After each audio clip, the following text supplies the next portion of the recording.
하나님의 말씀은 제가 사도행전 16장 16절부터 조금 길지만 34절까지 읽겠습니다. 우리가 기도하는 곳에 가다가 점치는 귀신 들린 여종 하나를 만나니 점으로 그 주인들에게 큰 이익을 주는 자라. 그가 바울과 우리를 따라와 소리질러 이르되 이 사람들은 지극히 높은 하나님의 종으로서 구원의 길을 너희에게 전하는 자라 하며 이같이 여러 날을 하는지라 바울이 심히 괴로워하여 돌이켜 그 귀신에게 이르되 예수 그리스도의 이름으로 내가 네게 명하노니 그에게서 나오라 하니 귀신이 즉시 나오니라. 여종의 주인들은 자기 수익의 소망이 끊어진 것을 보고 바울과 실라를 붙잡아 장터로 관리들에게 끌어갔다가 상관들 앞에 데리고 가서 말하되 이 사람들이 유대인인데 우리 성을 심히 요란하게 하여 로마 사람인 우리가 받지도 못하고 행하지도 못할 풍속을 전한다 하거늘 무리가 일제에 일어나 고발하니 상관들이 옷을 찢어벗기고 매로 치라 하여 많이 친 후에 옥에 가두고 간수에게 명하여 든든히 지키라 하니 그가 이러한 명령을 받아 그들을 깊은 옥에 가두고 그 발을 착고에 든든히 채웠더니 한밤중에 바울과 실라가 기도하고 하나님을 찬송하며 죄수들이 듣더라. 이에 갑자기 큰 지진이 나서 옥토가 움직이고 문이 곧 다 열리며 모든 사람의 매인 것이 다 벗어진지라. 간수가 자다가 깨어 옥문들이 열린 것을 보고 죄수들이 도망한 줄 생각하고 칼을 빼어 자결하려 하거늘 바울이 크게 소리질러 이르되 내 몸을 상하지 말라 우리가 다 여기 있노라 하니 간수가 등불을 날라가여 뛰어들어가 무서워 떨며 바울과 실라 앞에 엎드리고 그들을 데리고 나가 이르되 선생들이여 내가 어떻게 하여야 구원을 받으리이까 하거늘 이르되 주 예수를 믿으라 그리하면 너와 내 집이 구원을 받으리라 하고 주의 말씀을 그 사람과 그 집에 있는 모든 사람에게 전하더라. 그날 그 밤 그 시각에 간수가 그들을 데려다가 그 맞은 자리를 씻어주고 자기와 그 온 가족이 다 세례를 받은 후 그들을 데리고 자기 집에 올라가서 음식을 차려주고 그와 온 집안이 하나님을 믿음으로 크게 기뻐하니라. 아멘.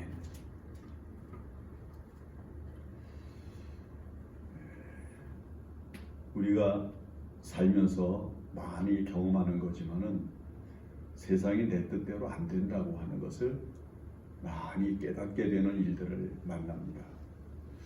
나는 착한 의도로 했는데 좋지 않은 결과가 나오고 나는 별 생각 없이 했는데 더 큰 어떤 결과가 있어서 우리를 곤고하게 하고 힘들게 하고 괴롭게 하는 경우들이 그런 경우지요. 이제 그런데 그런 경우를 통해서 하나님께서 계획하셨던 것들이 드러나고 하나님께서 더 다른 계획을 가지고 계셨다고 하는 것을 우리로 하여금 깨닫게 하셔서 이랬구나. 이것 때문에 그렇구나. 이렇게 우리가 은혜롭게 해석을 하며 우리에게 주어진 일들과 우리가 겪은 일들을 통해서 하나님의 뜻이 나타났음을 감사하는 그런 결과에 이르게 되는 것을 이제 경험을 하게 됩니다. 바울이 복음을 전하러 다니는 도중에 하나님께서 마게도냐 지경에 있는 사람을 통해서 와서 우리를 도우라고 하는 환상을 보게 합니다. 그래서 이제 바울이 실라와 함께 마게도니아 지방으로 복음을 전하러 가다가 제일 먼저 들어간 성이 어딘고 하니 빌립보라고 하는 성입니다. 근데 이 빌립보라고 하는 성은 이제 바울에게 있어서는 처음으로 이제 외지에 나가는 것인데 나가서 그곳에서 복음을 전해야 되는데 얼마나 막막했겠어요. 아는 사람도 없지, 누가 오라고 한 것도 아니지, 아무런 계획도 없이 그냥 마게도냐 사람이 환상 중에 나를 와서 도우라고 하는 소리를 듣고 그걸 소망으로 삼고 나아갔는데 얼마나 막막한지 알 수가 없었겠죠. 그래서 맨 처음에 가서 바울이 기도하는 처소를 하나 만들어 가지고 그냥 그곳에 가서 기도도 하고 또 쉬기도 하고 그러면서 이제 때를 기다리고 있었는데 거기서 루디아라고 하는 여성이 자주장사를 하는 사람인데 그 사람이 복음을 받고 예수를 믿게 되는 놀라운 일이 일어납니다.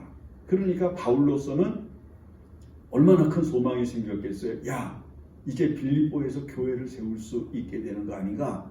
여기서 이제 교회를 세울 수 있겠구나. 이런 생각을 하면서 굉장한 희망에 부풀렀을 겁니다. 그래서 이제 그들과 함께 이제 안식일이 되면 함께 예배도 드리고 기도도 하고 그러면서 복음을 전하면서 이제 희망을 불태우고 있었는데 그가 꼭 가는 길에 귀신 들려서 점을 하는 사람이 하나가 있는데 이 사람이 바울이 지나가기만 하면 소리를 지르는 거예요. 저 사람은 예수 믿는 사람이고 하나님의 택한 백성이고 저 사람은 구원의 길을 전하는 사람이고 바울에게 자꾸 귀신 들린 역사를 하는데 바른 말을 하는 거예요.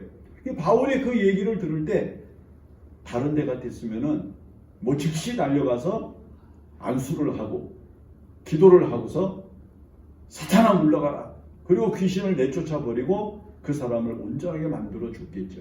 근데 바울이 우리가 읽은 이 본문에 보면 뭐로부터 시작이 되는가 하면 이런 일을 여러 날 겪으면서 바울이 심히 괴로워했다. 아니 자기가 누군지를 알아주는 귀신의 역사, 자기가 무엇을 하러 이곳에 왔는지를 이야기해주고 있는 귀신의 역사를 베풀고 있는 이 귀신 들린 여자를 향해서 사도 바울이 오히려 괴로운 거예요. 이 귀신을 내쫓아주면 간단하게 끝날 것만 같은 일인데 사도 바울은 귀신을 내쫓을 수는 없고 그리고 마음만 괴로운 거예요. 왜요? 귀신을 내쫓으면 뒤에 나오는 사건이 그대로 일어날 것을 알고 있었기 때문입니다. 이 사람을 고쳐주게 되면 이제 자기가 이 여인을 통해서 돈을 버는 사람들에 의해서 핍박을 당할 것이고 끌려가서 이제 고난을 당하게 될 것이고 그 다음에 이 겨우 이제 시작한 빌립보 교회의 시작이 중지되고 끝나게 될 것이라고 하는 것을 염려했기 때문에 이걸 어떻게든 피해보려고 노력을 하고 피해보려고 했는데 결국은 견디지 못하고 이 귀신 들린 여자를 고쳐준 거예요. 그런데 생각했던 대로 되는 거예요. 매를 실컷 맞고 그 다음에 감옥에 갇혀서 고통을 당하게 되는 그런 괴로운 지경에 놓이게 되는 상황이 바울에게 그대로 이루어진 것입니다. 하나님께서 왜 귀신 들린 사람을 만나서 이런 어려운 일을 당하게 하셨을까? 이런 괴로운 일을 겪게 하셨을까? 그냥 편안하게 빌립보에서 이 루디아라고 하는 여인을 통해서 교회가 세워지고 그 다음에 거기에서 많은 사람들이 복음을 받고 구원받는 역사가 일어나고 거기에서 선교적인 도움을 받으면서 복음을 전하고 딴 데로 갈 수 있는 전초기지가 되었으면 얼마나 좋겠습니까마는 하나님의 계획은 그렇지 않았던 것 같아요. 그래서 바울이 고난을 당하게 되고 바울이 원하지 않았던 감옥까지 들어가게 되는 그런 현실을 맞이하게 됐던 겁니다. 그러나 바울은 여러 날 이 귀신 들린 사람을 피하고 어떻게 해서든지 회피하려고 하다가 더 이상 안 되겠다. 이건 고쳐줘야 되겠다. 귀신을 내쫓아줘야 되겠다. 해서 기도하고 귀신을 내쫓아줬는데 결국 그가 생각했고 그리고 염려했고 우려했던 일을 겪으면서 그가 지금 있게 된 것은 어두컴컴한 감옥에 들어가 앉아있게 된 것입니다. 자, 우리가 이 세상을 살면서 겪는 거죠. 우리는 이렇게 하면은 어떤 일이 일어날 것인가를 예측합니다. 우리가 결정한 일과 우리가 선택한 일에 대해서 행동을 하고 나면 그 결과로 우리들에게 주어질 필연적인 결과가 어떤 것인가를 잘 알지요.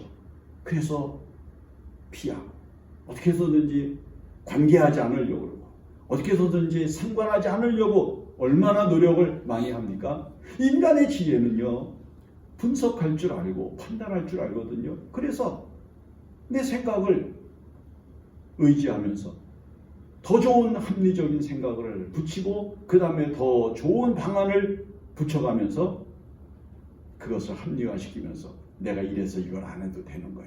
이건 내가 하면 안 되는 거야. 이렇게 결정을 내버리는 일들이 있단 말이죠. 바울은 근데 결국은 그렇게 하지 못하고 귀신 들린 것을 쫓아내주고 그를 온전한 사람이 되게 했는데 그에게 주어진 결과는 빌립보 교회가 정지된 거예요. 왜? 자신들이 감옥에 갇히니까 주의를 지킬 수가 있겠습니까? 말씀을 선포할 수 있겠습니까? 전도를 할 수가 있겠습니까? 루디아 같은 사람을 통해서 시작한 이 교회를 존속할 수 있는 방안이 만들어지지 않았던 것입니다. 감옥에 갇혔습니다. 요즘도 감옥이 우리나라 같은 경우는 환경이 좋아졌다고 하지만은 감옥 그러면 벌써 얼마나 우리의 마음이 답답해지고 얼마나 우리의 마음이 정말 힘든 지경을 연상케 합니까? 근데 이 두 사람이 지금 감옥에 갇혀서 지금 이제는 아무것도 할 수 없는 채, 뭐 꼼짝없이 착고에 채임을 받은 채 그곳에서 지금 앉아있단 말이죠. 답답하고 힘들고 괴로웠을 거예요. 빌립보 교회가 끝났구나. 이제는 여기에서 내가 할 수 있는 일이 더 이상 없겠구나. 이렇게 생각을 하면서 낙담했을 거예요. 근데 그런 어두운 세계에서 사도 바울과 그 다음에 실라라고 하는 이 전도자가 선택한 것은 무엇이고, 그 갇혀있는 감옥을 하나님 앞에 예배하는 자리로 만들 수 있었던 여유가 있었다는 거예요. 자, 여러분 보세요. 실패가 된 자리, 좌절을 겪은 자리, 도저히 내 마음대로 되지 않아서 마음이 상한 자리, 도저히 소망이 보이지 않고 앞으로 나갈 길이 보이지 아니하는 답답한 곳에 갇혀 있을 때 대부분 우리는 생각을 하면서 내가 괜히 했지, 내가 이래서 안 했던 건데, 내가 이럴 줄 알았어, 그러면서 자기 자신을 한탄하고 자기 자신을 스스로 책망하면서 원망하고 그리고 불평하고 그랬을 수 있을 거예요. 근데 하나님, 내가 이럴 줄 알고 귀신 안 고쳐주려고 했던 겁니다. 하나님한테도 그렇게 이야기할 수 있었겠죠. 그런데 사도 바울과 실라는 이미 정지된 빌립보 교회에 대한 개념은 내려놓고 자기들이 갇혀있는 감옥을 하나님 앞에 예배하는 초소로 삼은 거예요. 안식일에 모였던 강가, 루디아의 집에서 함께 했던 영적인 생활들, 이런 모든 것들이 기다리고 있었던 것이 전부 사라져버리고 이런 것들을 잃어버렸지만 그들이 있는 곳, 힘들고 어렵고 괴롭고 그리고 도저히 벗어날 수 없는 절망만이 있는 감옥을 그들은 하나님을 생각하고 하나님의 은혜를 감사하고 하나님 앞에 기도하고 그들의 마음속에 일어나는 모든 분노와 그들의 마음속에 일어나는 모든 괴로움을 찬양으로 하나님 앞에 제사하는 신령한 예배 처소가 되게 만든 것이 바로 이 빌립보 감옥이라고 하는 것을 우리에게 가르쳐 줍니다. 여러분, 우리가 이 세상을 살면서 참 원치 않는 곳에 있을 때가 있어요. 내가 있는 곳이 내가 필연적으로 있어야만 한다고 생각했던 이곳이 전망이 보이지 않고 답답하고 힘들고 괴롭고 어둡고 습하고 벗어나고 싶은 그런 처소일 수 있어요. 그러나 거기가 원망의 자리가 돼서는 안 되는 거죠. 거기가 불평의 자리가 돼서는 안 되는 거죠. 거기가 탄식의 자리가 되면 안 되는 거죠. 거기서 좌절을 곱씹는 자리가 돼서는 안 되는 거죠. 하나님께서 나를 여기에 있게 하신 목적이 뭐, 하나님께서 나를 여기에 있게 하신 것도 또 뜻이 계시겠지 생각을 하면서 내가 있는 곳을 하나님 앞에 예배하는 자리로, 내가 있는 곳을 하나님 앞에 기도하는 자리로 삼을 수 있어야 한다는 것이죠. 주일날 교회에 올 수 없는 환경이 주어진 사람이 어차피 오늘 교회 못 가니까 하고서는 육체를 위해서 사는 게 아니라 그곳에서라도 최선을 다해서 하나님 앞에 찬송하고 기도하면 거기가 하나님과 만나는 예배당이 되는 것이고 거기가 하나님 앞에 예배를 드리는 거룩한 제단이 될 수 있음을 우리가 깊이 숙고를 해야 한다는 것입니다. 믿음으로 살면서 나는 그런 많은 성도들을 봤습니다. 주일날 교회 오지 못하고 병상에서 성경책 읽고 있는 성도들 얘기도 많이 듣습니다.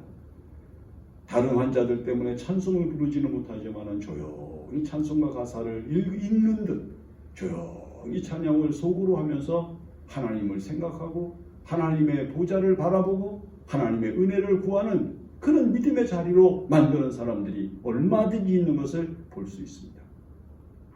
오늘 여러분들이 있는 곳을 하나님 앞에 예배하는 처소로 여기십시오. 여러분들이 처하고 있고 여러분들이 거하고 있는 곳이 하나님과 만나는 자리가 되는 귀한 은혜를 결코 소홀히 하지 마십시오. 만약 여러분들이 있는 그곳에서 하나님을 만나고 그분의 이름을 높이고 그분의 이름을 자랑하고 그분의 이름을 노래하면 하나님께서는 그곳에 놀라운 은총과 놀라운 영광과 그리고 놀라운 사랑을 베푸실 것입니다. 믿음으로 살면서 이 세상을 살아가는 동안에 하나님 앞에 거룩한 소망을 가지고 내가 처해 있는 자리가 원망의 자리나 불평의 자리가 되는 것이 아니라 하나님 앞에 감사하는 자리가 되어야 복된 사람이 될 수 있다고 하는 사실을 이 본문의 말씀을 통해서 배우는 것입니다. 자, 죄수가 감옥에서 하나님 앞에 기도하면서 찬송하면서 그 감옥에서 신령한 마음을 가지고 하나님을 바라보면 거기가 수도원이 되는 것이고, 수도원에 있는 수사가 그곳에서 원망하고 불평하고 탄식하고 짜증을 내면서 은혜로운 마음을 잃어버리면 거기가 감옥이 되는 것이다. 이런 유명한 얘기가 있습니다. 지금은 죄를 지어서 감옥에 갇혔지만 그곳에서 하나님을 생각하고 하나님 앞에 회개하면서 은혜를 받고 마음에서 일어나는 모든 원망과 불평을 불식하고 하나님을 찬양하고 하나님께 기도하는 자리를 만들면 거기가 천국이 되는 것이고, 저 기도하러 수도원에 들어가서 평생을 수도하면서 살면서도 그 시간 감사를 잃어버리고 은혜를 잃어버리고 마음에서 끓어오르는 분노와 그리고 혈기와 그리고 그 속에서 불평과 원망을 터뜨리는 시간이었다면 거기가 감옥이 되는 것이다.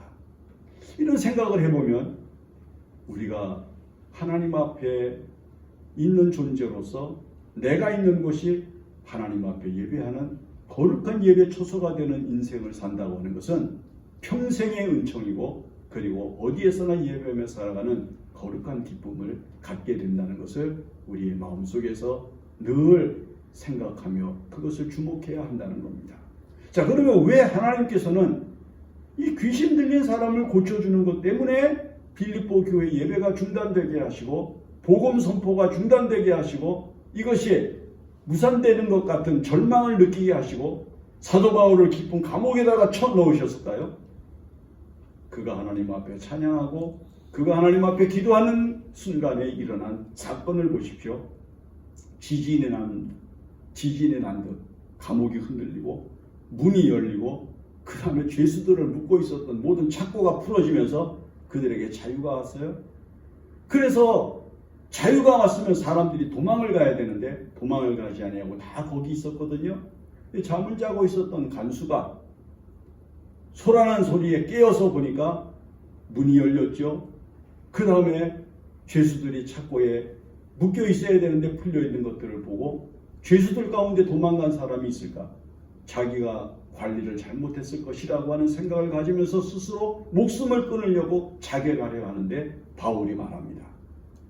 우리가 다 여기 있으니 자결하지 말라. 자기 몸을 스스로 해하지 말라. 이 소리를 들은 간수가 바울을 향해서 다른 얘기 안 해요.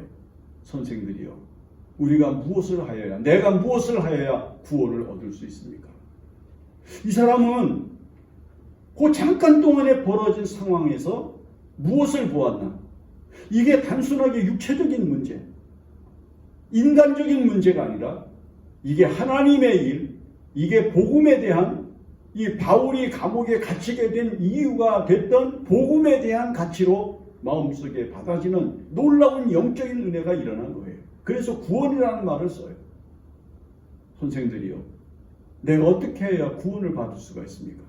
아니, 지금 이 사람이 그런 얘기를 할 이유가 아니죠. 구원이라고 하는 것은 우리가 이야기하는 대로 죄에서 구원받아 영생을 얻는 도리를 말하는 것인데, 이 간수가 하나님을 믿은 사람이 아님에도 불구하고 그 언어를 쓸 수 있었다고 하는 것은 그의 마음속에 영안이 열리고 그 다음에 일어난 모든 잠깐 동안의 상황이 이게 보통 세상에서 일어나는 그냥 기적적인 어떤 일이 아니라 이게 하나님께서 나타내시는 어떤 징조가 있는 것이다 라고 하는 것을 생각을 하면서 선생들이요, 내가 어떻게 해야 구원을 받을 수가 있습니까? 이렇게 이야기를 해요. 유명한 성경에서 제일 유명한 말씀 가운데 하나인 명언이 이 본문의 말씀에서 바울을 통해서 터져 나옵니다. 주 예수를 믿으라. 그리하면 너와 내 집이 구원을 받으리라. 놀라운 말씀이 선포되는 거예요. 이 불의의 말씀, 이건 누구도 흉내낼 수 없는, 이 말씀보다 더 위대한 말씀을 선포할 수 없을 것만 같은 놀라운 말씀이 바울을 통해서 던져지는 거예요. 구원을 어떻게 해야 얻을 수가 있습니까? 예수를 믿어라. 간단한 거예요. 내가 어떻게 해야 구원을 받습니까? 예수 믿어라. 내가 어떻게 해야 영생을 얻습니까? 예수 믿어라. 내가 어떻게 해야 삽니까? 예수 믿어라. 내가 어떻게 해야 평안을 얻습니까? 예수 믿어라. 답이 나온 거예요. 이 간수가 이 말씀에 감동이 돼서 바울 일행을 자기 집으로 데려가서 씻기고 음식을 대접하고 그 집안 식구들을 다 모아서 말씀 듣고 다 예수를 믿는 놀라운 역사가 나오죠. 보세요. 빌립보 교회가 끝났는 줄 알았는데 하나님께서는 그런 평민을 통해서 빌립보 교회를 시작하면서 마게도니아 지방의 복음이 선포되기 시작하는 전초기지가 더 강화될 수 있는 방안을 가지고 계셨는데, 그게 뭐냐면 귀신 들린 사람을 고쳐주는 역사를 통해서 하나님께서는 간수를 만나게 하시고, 이 간수를 통해서 그와 그의 온 집안이 다 예수를 믿고, 그리고 빌립보 교회가 든든히 서기 시작을 하는 더 놀라운 은총을 베푸셨다는 것을 우리에게 보여주는 겁니다. 우리가 이 세상을 살면서 꼭 기억을 해야 되는 게 있습니다. 우리의 마음에 들지 않는 일, 우리가 생각지 못했던 어려운 일, 우리하고는 영 생각이 다른 어떤 결과가 나타나게 될 때에 왜 이런 일이 일어났을까 하면서 짜증을 내거나 속상해하는 것이 아니라 하나님이 어떤 복을 또 주시려고 그러나, 하나님이 무슨 계획을 가지고 계신 건가, 이런 소망을 가져야 되는 거예요. 하나님은 또 다른 계획을 가지고 계셔요. 하나님이 이유 없이 고난을 당하게 하고, 하나님이 이유 없이 괴로움을 겪게 하고, 하나님이 이유 없이 현재를 실패로 끝내시는 것만 같은 상황을 만들어내시는 것이 아니라 그것을 통해서 하나님께서는 더 큰 일을, 더 놀라운 일을, 도저히 상상할 수 없는 더 놀라운 하나님의 뜻이 나타나는 역사를 준비하고 계시다고 하는 것을 생각해야 됩니다.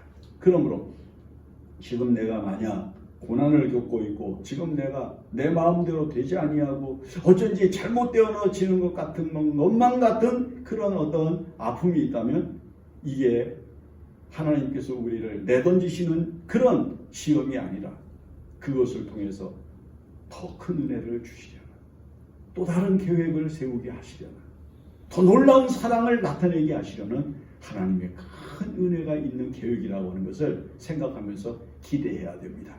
유명한 말씀, 어떻게 해야 내가 구원을 받겠습니까? 예수 믿어라. 이게 얼마나 간단한 말이에요. 누가 뭐라고 질문을 하고, 누가 나에게 인생에 대하여 질문을 하면, 야, 딴 거 없다, 예수 믿어라. 야, 딴 거 없다, 예수 믿고 교회 다녀라. 예수 믿고 하나님 앞에 나가라. 이것보다 이 세상을 살아가면서 바르게 선포되는 복음이 없으며, 이것처럼 이 세상에서 다른 사람을 만들어줄 수 있는 능력 있는 말씀이 없는 거예요. 간수로 끝날 수밖에 없었던 이 사람은 이 사건을 통해서 바울을 알게 되고, 그를 통해서 구원의 소식을 듣고 그와 온 가족이 구원받는 놀라운 은혜를 이루게 된 것은 하나님께서 놀라운 계획을 가지고 차근차근 이 일을 진행하시면서 바울의 고난을 통하여, 바울이 겪는 고통을 통해서 모든 사람에게 주신 놀라운 기적이었음을 알게 하신 것입니다. 기도하겠습니다. 고마우신 하나님, 우리가 생각한 대로 되지 않고 우리의 계획과 다른 일이 일어날 때 하나님의 더 큰 계획이 있음을 믿고 하나님을 바라보면서 기대하면서 소망 중에 살게 하여 주시옵소서. 어떻게 하여야 구원을 받습니까? 예수 믿어라. 예수를 믿어라. 예수를 믿어라. 이 말씀이 정답임을 알고 항상 이 말씀을 가지고 사는 저희들 되게 하여 주시옵소서. 예수님의 이름으로 기도합니다. 아멘.